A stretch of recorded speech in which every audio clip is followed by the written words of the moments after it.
Ito ang isa sa mga huling sandali ng kababayan nating OFW sa Saudi Arabia. Kasi sa likod ng kanyang masayang personality, biglang natagpuan siya ng kanyang mga kasama na wala ng buhay. Ang sinasabing isa sa mga dahilan kung bakit niya kinuha ang kanyang buhay ay dahil sa depression. And kapag tungkol sa depression, hindi talaga ito isang joke.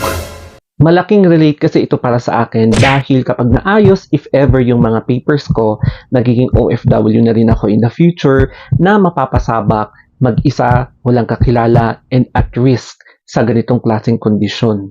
Bilang isang healthcare worker sa hospital and basing from my experience, magaling talaga magtago ng problema ang mga ganitong klaseng patients with depression. So kung makikita natin dito, talagang nalulungkot siya, depressed, tapos biglang inasnap, biglang tumawa siya. Pero lingid sa kaalaman ng lahat, kapag depressed ang isang tao, yun pala yung aktual na nararamdaman niyang problema.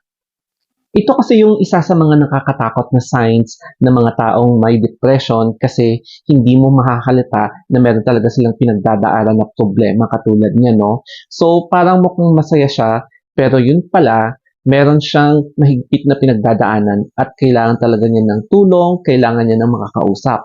Hindi ko inaakala na siya pala yung pinapanood ko sa TikTok na dumadaan sa FYP ko na kapag nagbe-break ako from review noong March and April na sinishare niya yung life stories niya bilang isang OFW sa Middle East.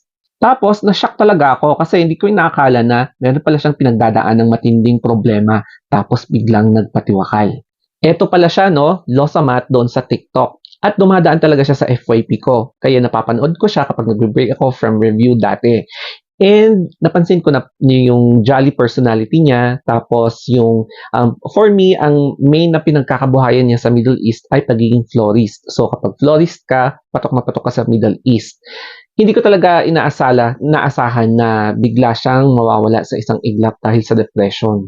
Merong kumakalat kasi na agam-agam na ang isa daw sa reason kung bakit siya nagpatiwakal ay merong isang content creator daw di umano na kinontent siya and naka-receive siya ng matinding bashing at yun daw ang nag-trigger in addition sa kanyang tinatamasang depression, kaya daw siya nagdesisyon na tanggalin na lang ang kanyang buhay.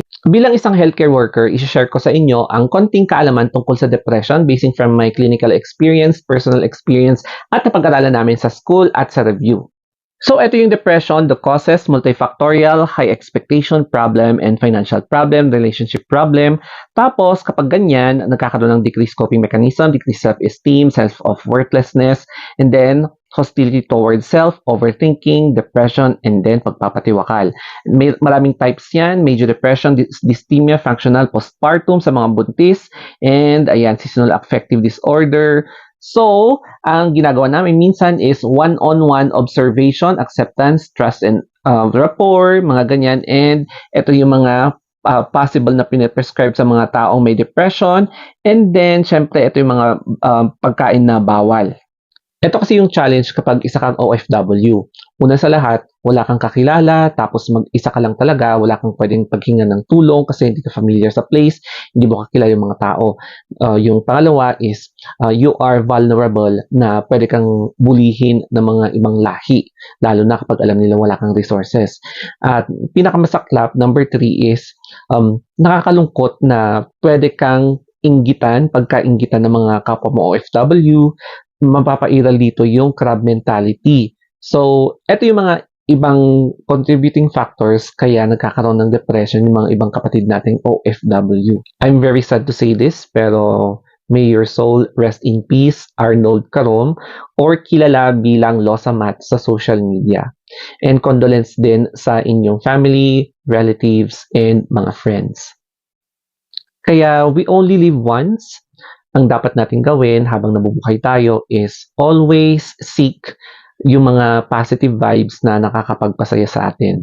Iwasan natin yung mga nega or yung mga toxic people, lalong-lalo na kapag may napansin tayo na may pagkakrab yung mga nakikilala natin tao. Kasi behind that bright smile in front of us ay pwede palang fake yan na binabackstab pala tayo kapag nakatalikod.